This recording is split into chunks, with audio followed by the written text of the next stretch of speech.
નમસ્તે મિત્રો.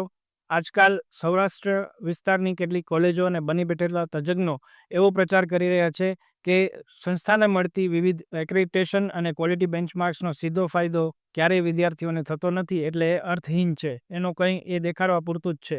મિત્રો, જો તમે ખુદ ખરાઈ કરો તો જ્યારે તમે વેફરનું એક નાનું પેકેટ લેવા જાઓ છો, એના પર પણ તમે ક્વોલિટી બેન્ચમાર્ક જુઓ છો. તમે ઇલેક્ટ્રિકનો સાદો વાયર લેવા જાઓ છો, એમાં પણ તમે ISIનો માર્કો જોતા હો. તો મિત્રો, આ તો તમારી આવનારી 4 વર્ષ પછીની જે કેરિયર છે જીવનભરની, એનો પ્રશ્ન છે. તો તમારે એવી ઇન્સ્ટિટ્યૂટ સિલેક્ટ કરવી જોઈએ કે જેની પાસે 1 નહીં 2 નહીં પણ 4 ક્વોલિટી બેન્ચમાર્ક ઉપલબ્ધ છે. હા મિત્રો, હું doctor Ankur Bhogayata, department of civil engineering તરફથી તમને એ કહેવા માગું છું કે મારવાડી યુનિવર્સિટીના સિવિલ એન્જિનિયરિંગ ડિપાર્ટમેન્ટ પાસે 1 નહીં 2 નહીં પણ 4 ક્વોલિટી બેન્ચમાર્ક્સ છે કે જેની અંદર NAAC, NBA, centre of excellence અને NABLનો સમાવેશ થાય છે. મિત્રો, હું એવું કહેવા માગું છું કે આ બેન્ચમાર્ક્સ મેળવવાથી અથવા આ ક્વોલિટી એક્રેડિટેશન લેવાથી તમને એટલે કે વિદ્યાર્થીઓને શું ફાયદો થાય છે? તો સૌથી પહેલાં NAAC અને NBA આનો સીધો ફાયદો વિદ્યાર્થીને એના અભ્યાસક્રમમાં મળે છે. અને ત્યારબાદ જ્યારે તમે તમારું ગ્રેજ્યુએશન પૂરું કરશો અને બહાર વિદેશ જશો, ત્યારે આનો ક્વોલિટી બેન્ચમાર્ક તમને ઉપયોગમાં આવશે, કારણ કે that is recognize by all the international institutions.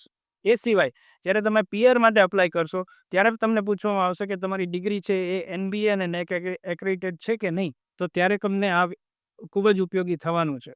ત્યાર પછી આપણે સેન્ટર ઓફ એક્સેલન્સની વાત કરીએ તો centre of excellence government of Gujarat દ્વારા આપવામાં આવેલો એક દરજ્જો છે, વિશેષ દરજ્જો છે, જેની અંદર અત્યારે આજની તારીખે મારવાડી યુનિવર્સિટી અને સિવિલ ડિપાર્ટમેન્ટમાં 40 લાખથી વધારે કિંમતના પ્રોજેક્ટ્સના સાધનો અને રિસર્ચની સગવડો ઊભી કરવામાં આવી છે, જેનો સીધો ફાયદો વિદ્યાર્થીઓને મળી રહ્યો છે. અત્યારે પણ વિદ્યાર્થીઓ એમાં ભાગ લઈ રહ્યા છે અને પબ્લિકેશન્સ કરી રહ્યા છે.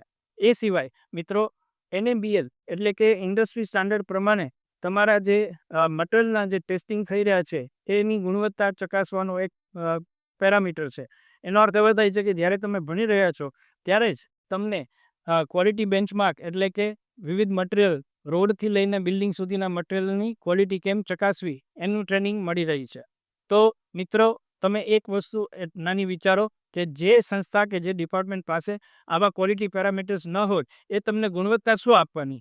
તો મિત્રો, દિખાઓ પે ન જાઓ, અપની અક્કલ લગાઓ, સ્માર્ટ બનો, સહી ચૂનો. એક વખત મારવાડી યુનિવર્સિટી અને ખાસ ડિપાર્ટમેન્ટ ઓફ સિવિલ એન્જિનિયરિંગની મુલાકાત લેશો તો તમને ગુણવત્તા કોને કહેવાય એનું તાદસ ચિત્ર તમારી સામે ઊભું થશે. તો એક વખત અમારી વિઝિટ કરો અને ખરાઈ કરો.